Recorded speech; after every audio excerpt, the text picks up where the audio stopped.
Criaturas que devoram humanos e ameaçam a nossa espécie. Alguém que sempre quis exterminá-las agora pode se tornar uma dessas criaturas. Não, eu não estou falando de Ataque dos Titãs. Kaiju número 8 é um anime que foi lançado em abril desse ano, 2024, e vem fazendo muito sucesso. E aí, gente, tudo bem com vocês? Eu me chamo Neto, sejam bem-vindos a mais um vídeo aqui do Estante Japa. E hoje a gente vai falar um pouco sobre os capítulos iniciais do mangá Kaiju número 8.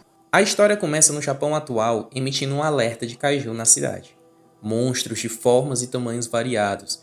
Você pode até acreditar de começo que o nosso protagonista combate esses monstros, certo? Errado.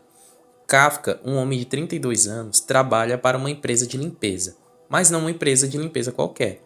Uma empresa que presta o serviço de limpar os restos dos kaijus após serem abatidos pela equipe de defesa. Então eles serram os ossos, recolhem os órgãos e devem ser bem nojento. Ele então conhece o novato na empresa, Reno Ichikawa, de 18 anos.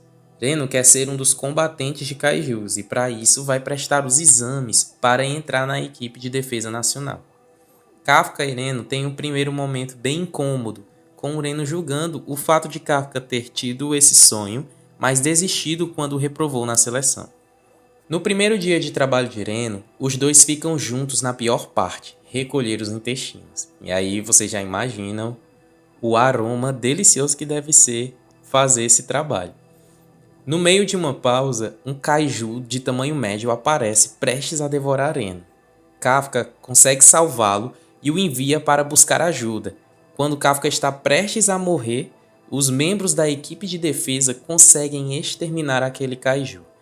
E o vínculo entre os dois se torna um pouco mais forte. Essa parte me lembrou muito o começo de Ataque dos Titãs, em que o Eren e os seus amigos já se formaram, acabaram de se formar, na verdade, como soldados, e estão na sua primeira missão como membros da tropa de exploração. Então o Eren ele vê o Armin em cima de um telhado, quase sendo devorado por um titã, e decide salvá-lo, só que nisso ele acaba sendo pego. No hospital, os dois estão eleitos lado a lado. Reno avisa que estenderam o limite da idade para entrar na equipe de defesa para 32 anos. Kafka fica animado e decide tentar de novo. De repente, um kaiju voador pequeno aparece na frente dele e fala que o encontrou. Então ele abre a boca para pedir ajuda. O kaiju ele entra no corpo dele através da boca e ele vira um kaiju. Não sei se foi proposital, mas eu percebi uma referência no mangá à literatura clássica universal.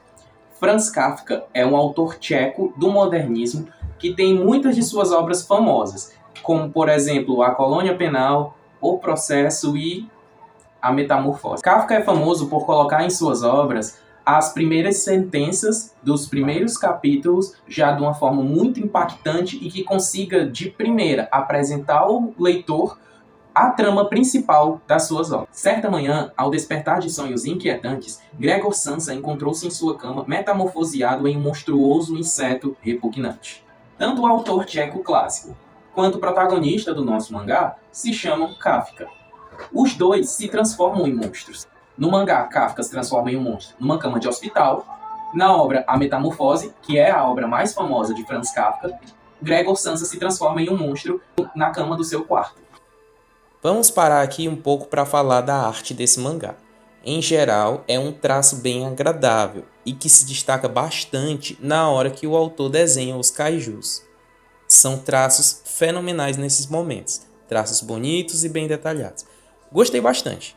Voltando à história, Kafka e Reno também fogem do hospital porque um idoso viu um monstro e gritou por ajuda, sendo emitido assim um sinal de alerta no hospital.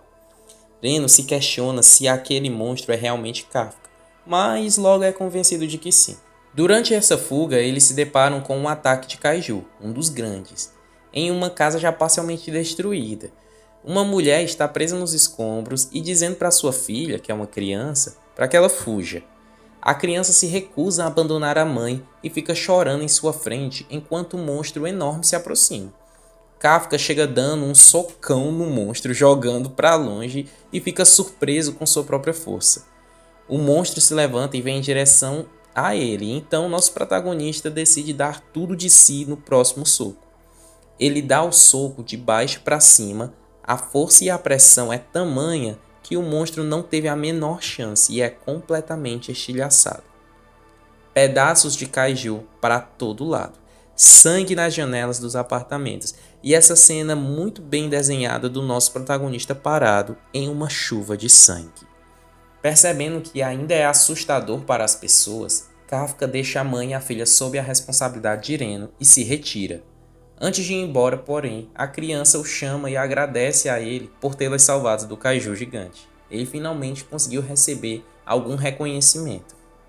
Ele lembra de uma promessa que fez a uma garota quando era mais novo, que lutariam lado a lado contra os kaijus um dia. Agora ele tem motivação para cumprir essa promessa. Ele fica conhecido na TV como Kaiju número 8, por ter sido o 8º kaiju a receber um código pela Força de Defesa, e se torna um procurado a partir de então. Esse mangá tem cenas de violência com bastante sangue, mas ele também tem cenas cômicas muito engraçadas e nada forçadas, cenas que entram encaixando perfeitamente com o momento em que elas são apresentadas. Esse mangá é um daqueles que tem os primeiros capítulos bem extensos. Os 2 primeiros capítulos dele já são de quase 100 páginas, e eles já mostram bastante coisa da história. Eu não achei que ele seja um daqueles mangás que enrola muito na história. Pelo menos essas são as minhas primeiras impressões lendo esses primeiros capítulos do mangá. Se você gostou, quer mais vídeos de análise sobre a continuação da história de Kaiju número 8, deixa o seu comentário aqui embaixo, que se tiver gente pedindo, eu vou sim fazer mais um vídeo dessa história, tá certo? Aproveita e deixa um like e compartilhe o vídeo com os seus amigos, tá certo? Não esquece de se inscrever e ativar o sininho de notificações. Muito obrigado por ficar comigo até aqui e nos vemos no próximo vídeo.